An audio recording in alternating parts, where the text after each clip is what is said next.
C'était le nom à l'Empire français, c'était le nom pour aller aux indépendances, mais on va aux indépendances avec une première phase de proclamation des indépendances, mais c'était indépendance associée, indépendance association, voilà.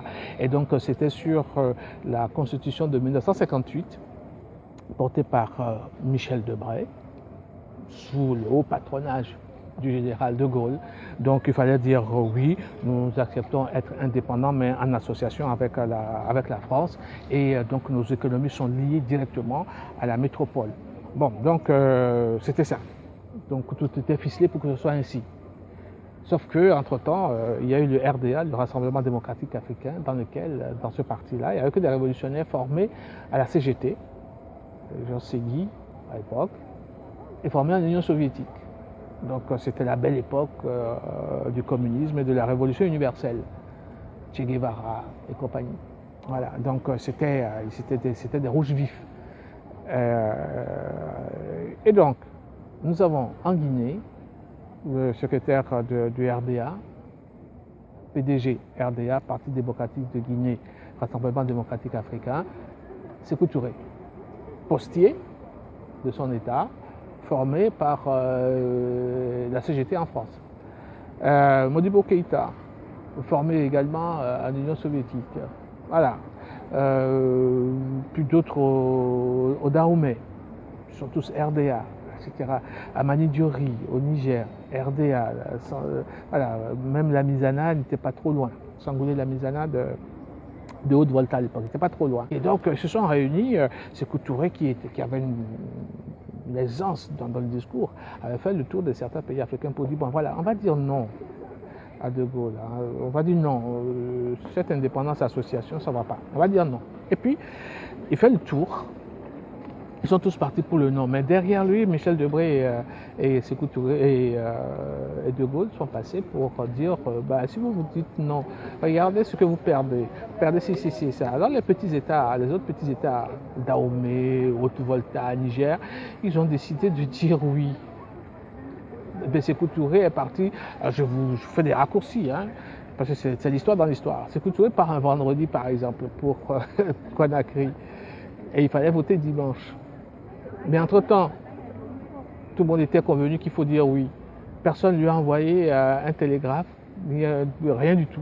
On l'a informé de rien, qu'entre-temps, les choses ont changé. Et voilà, De Gaulle qui arrive par chez lui et lui dit non. Avec ce qu'on connaît, je préfère la souffrance dans la dignité que l'opulence dans l'esclavage. Il sort ça au général de Gaulle, qui a reçu une gifle, qui n'a rien compris à son histoire, mais se retourne et dit, qu'est-ce qui se passe?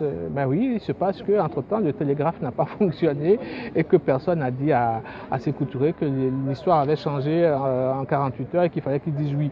Donc lui, il a les billes en tête, il a chargé, comme un buffle, il a chargé le général qui en est choqué, hein, il était KO debout. Et puis après, parfois, Sékou Touré se retourne vers les siens, même Modibo Keïta, qui était son ami très proche, n'avait pas dit non. Il a dit oui, lui.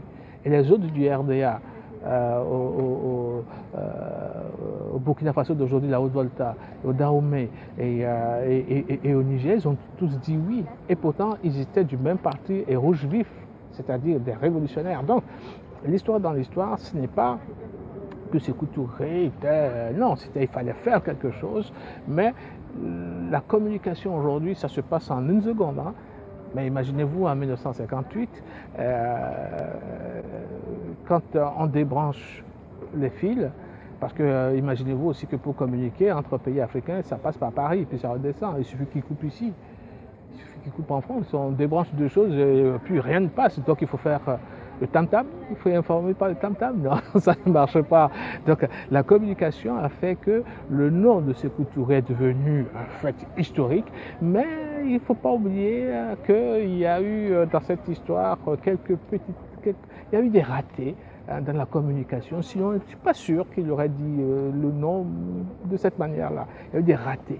Voilà. Et puis aujourd'hui, c'est devenu la grosse histoire, mais c'est une histoire, c'est une anecdote, mais une histoire dans l'histoire pour montrer que l'Union africaine à l'époque pouvait se faire, mais les réseaux de communication n'ont pas fonctionné. On n'avait pas Internet,